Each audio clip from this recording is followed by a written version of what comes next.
Magandang tanghali po sa inyong lahat. Ito po ulit si Eddie Gonzalez na nagsasabing magandang tanghali po sa inyong lahat. At ito ay bigyan lang tayo ng update dito sa impeachment trial ni VP Sara Duterte. At ang unang sinalang ay si branch manager ng Land Bank of the Philippines na si Violeta Constantino. Yan po, siguro ito po si Violeta Constantino yata ang binugbog dito. Hindi ang parang siya tuloy ang napipiga. Pero witness lang, lang yan Tatanong lang yan. Pero siya rin ang, wala sila, kasi itong prosecutor talagang wala silang makita. Kaya nga, mabilis ngayon itong unang testigo na si Violeta Constantino. Hindi na nag-cross-examine itong defense. Dahil wala naman talaga naman talagang check dumating, tinanggap, aminado. So walang nangyari. Ang nangyayari lang, ang nag-cross-examine ba, itong mga judges natin, Senate judges, piniga siya ng gusto, pati yung mga malalalim, pati yung mga hindi dapat na gusto nilang mangyari, hindi nila ang tanong nila, hindi nila nakuha rin. Useless, wala rin. Wala namang walang diin ito. Kaya, inano na ng defense to. Diba? At least, bumilis. Walang cross-examination. Minado, yun, totoo naman talaga yun. Nga lang, nandiin si Violeta Constantino ng branch manager ng Land Bank of the Philippines. Gawa nga ng maraming katanungan sa kanya, piniga siya ng gusto, yung alimbay na talagang sino ba talagang kausap mo, mga ganung bagay ba? Yun ang nangyari yun. So, wala tayong makita. Walang kwenta itong una. Ewan natin susunod ng pangalawang witness nila. Pangalawang salang. Hindi natin malaw kung ano to. So, magmula nung yung sa unang article. Yan, article 4 yun, no? Di ba? 4. Tungkol sa, yun ang unang article, article 4, yung kila Melvin Matibag at saka sa Di wala.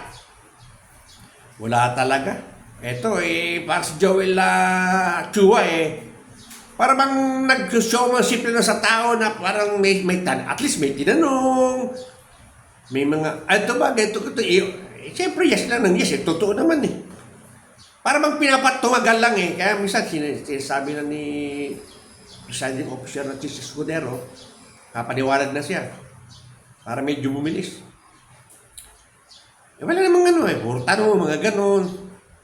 Kaya ang ginawa ng defense, para mapabilis, sinabi, wala kaming makiano dyan, wala kaming argumento dyan, wala kaming tutol dyan. Tunay yan. Authenticate yan. Original yan. So, tapos. Kaya wala siyang magawa si Joel, ang Congressman Joel Chua. Magtanong na lang ulit ng mga, ano ba itong number na ito? Kailan ba binigay ito? Ano ba yung February? 6 of February 2022? Mga ganun ba? Sino ba nakapirma dyan? Sino ba ito? Ano ba ang trabaho niya? Ano ba ang trabaho nito nga post-dated? Ganon. Post-dated by, nga ganon. Sa tatlong ahon, mga nag-a-aproba. Tanatanong lang isa-isa. Ano saan doon? Pinilit din ng mga judges, tanong, sakaling may maano. Ngayon ito, pinipilit nilang lagyan ng mas nakulay. Ngayon, pati lang si Rapi, nakihirap.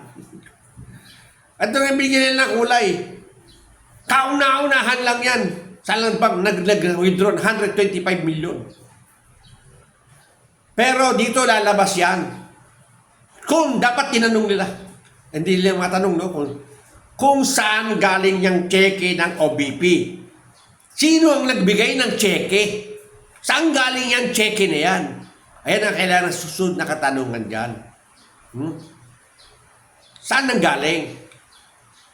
Bakit December na ito, malapit ng maano yung budget, mapasok. At pagka di mo nakakuha yan, papupunta sa treasury. Ganun yan eh. Diyan lalabas ngayon. Nasa VP Sara Duterte, diyan nagsimula, na Senate up siya. 11 days na lang, oh. Yung ano niyan, diyan lalabas din yan. Yung ginawa kay VP Sara. Sipin mo December na binigay. Huling ano na.